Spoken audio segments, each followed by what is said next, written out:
Hi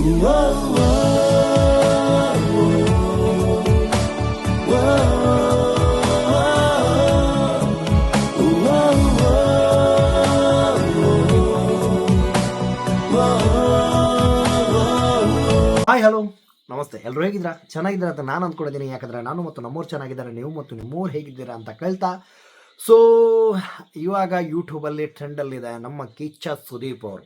ಎಲ್ಲಿ ನೋಡಿದ್ರು ಕಿಚ್ಚ ಸುದೀಪ್ ಅವರು. ಯಾಕಂದರೆ ಬಿಗ್ ಬಾಸ್ ನೋಡಿದ್ರು ಕಿಚ್ಚ ಸುದೀಪು, ಇಲ್ಲಿ ಟ್ರೆಂಡಿಂಗ್ ನ್ಯೂಸಲ್ಲಿ ನೋಡಿದ್ರು ಕಿಚ್ಚ ಸುದೀಪು.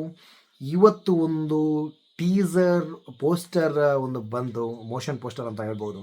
ಸೊ ಯಾರೆಲ್ಲ ನೋಡಿದರೆ, ಸೊ ಮ್ಯಾಕ್ಸ್ ಡೈರೆಕ್ಟ್ರು ಇನ್ನೊಂದು ಮೂವಿ ಮಾಡ್ತಾ ಇದ್ದಾರೆ ನಮ್ಮ ಕಿಚ್ಚ ಬಾಸ್ನ ಜೊತೆ. ಸೊ ಕಿಚ್ಚ ಬಾಸ್ ಜೊತೆ ಅಂತ ಹೇಳಿದ ಕೂಡಲೇ ಎಕ್ಸೈಟ್ಮೆಂಟ್ 100% ಇರುತ್ತೆ.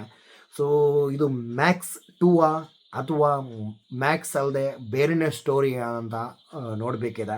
ಯಾಕಂದರೆ ವಿಜಯ್ ಕಾರ್ತಿಕೇಯ ಅವರು ತಮಿಳಲ್ಲಿ ಒಂದು ಇಂಟರ್ವ್ಯೂಯಲ್ಲಿ ಹೇಳಿದರು, ಮ್ಯಾಕ್ಸ್ 2 100% ನಾನು ಕಿಚ್ಚ ಸುದೀಪ್ ಅವ್ರ ಜೊತೆ ಮಾಡ್ತೇನೆ ಅಂತ ಹೇಳ್ಬಿಟ್ಟು.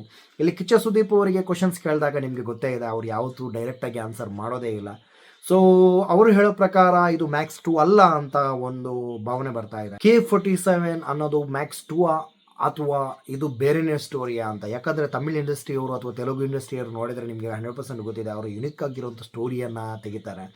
ಸೊ ಮ್ಯಾಕ್ಸ್ ಆಗಿರ್ಬೋದು, ನೀವು ನೋಡಿರ್ಬೋದು, ತುಂಬ ಚೆನ್ನಾಗಿರೋವಂಥ ಒಂದು ಸ್ಟೋರಿ ಲೈನು.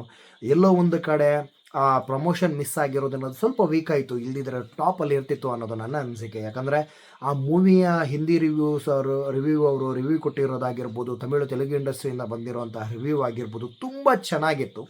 ಬಟ್ ಎಲ್ಲೋ ಒಂದು ಕಡೆ ಡಲ್ ಹೊಡೀತು ಸ್ವಲ್ಪ ಅಂತ ನನ್ನ ಅನಿಸಿಕೆ. ಬ್ಲಾಕ್ ಬಸ್ಟರ್ ಹಿಟ್ ಆಗಿರ್ಬೋದು, ಬಟ್ ಎಲ್ಲೋ ಒಂದು ಕಡೆ ಸ್ವಲ್ಪ ಡಲ್ ಹೊಡೀತು ಅಂತ ನನ್ನ ಅನಿಸಿಕೆ.